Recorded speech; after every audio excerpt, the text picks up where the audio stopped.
Welcome to my Lipika's blog channel. দেখো আমি পেঁয়াজ, রসুন, আদা, টমেটো দিয়ে কেটে নিয়েছি। তারপর ওইদিকে আমি কেটে রাখা আলুটাও দিয়ে নিয়েছি। এদিকে আমি মাছগুলো কেটে বেছে ধুয়ে রেখেছিলাম, সেটা আবার লবণ হলুদ দিয়ে মাখিয়ে নেব।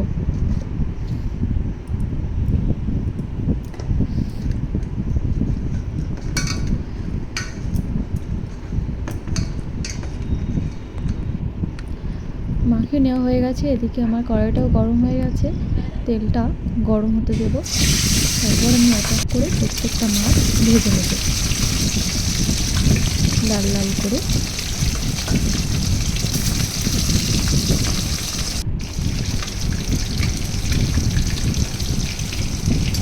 এদিক হয়ে গেছে, আর এক পিঠ উল্টে দিলে মাছটা প্রায় ভাজা হয়ে যাবে।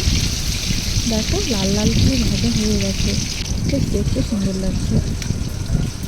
যাই হোক, এবার আমি মাছগুলো এক এক করে সব নামিয়ে নিচ্ছি। আমি নিয়েছি। এরপর ফোড়নে শুকনো লঙ্কা আর জিরে ফোড়ন দিয়ে দিয়েছি। এরপর পেঁয়াজ কুচিগুলো একটু ভেজে নেব। ভেজে নেওয়ার পরে দেখো আমি ওইদিকে টমেটো কাটা আছে, সেই টমেটো কুচিটা দিয়ে দেব। আর একটু নরম হয়ে আছে, আর একটু ভাজার পরে দেবো হলুদ।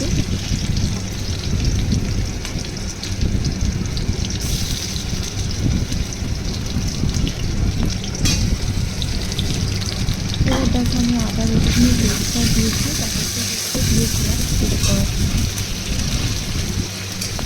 এবার দেখো আমার এটা কষানো হয়ে গেছে।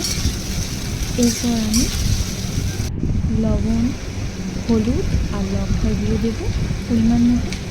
আপনারা যে যেমন লবণটা বা ঝালটা যে যেমন খেতে চান তারা সেইভাবে পরিমাণ মতো দেবে। যাই হোক, এটা আমি আস্তে হালকা করে আস্তে আস্তে এটা কষাতে থাকবো। কষিয়ে নিয়েছি, প্রায় এটা তেল ছাড়তে ছেড়ে দিয়েছি। এবার আমি আলুগুলো দিয়ে দিয়েছি, আর এটা একটু কষিয়ে নেব। যেহেতু এখানে ভিডিওটা স্ক্রিপ্ট হয়ে গেছে, এখানে আমি মশলা ধোয়া জলটাই দিয়েছিলাম, দিয়ে এটা ঢেকে রেখেছি। খানিকটা অপেক্ষা করেছিলাম যে জলটা ফুটে ওঠার জন্য। যাই হোক, আলুটা প্রায় সেদ্ধ হয়ে গেছে। আলুটা সেদ্ধ হয়ে গেছে। এরপর আমি ভেজে রাখা মাছগুলো এক এক করে সব দিয়ে দেবো। তারপর খানিকটা ফুটতে দিতে হবে। তারপর সব শেষে একটু গরম মশলা দিয়ে দিয়েছিলাম। যাই হোক, নামিয়ে নেব। হয়ে গেল আমার রুই মাছের ঝোল। ভিডিওটা ভালো লাগলে লাইক, কমেন্ট, শেয়ার করতে কিন্তু ভুলবেন না।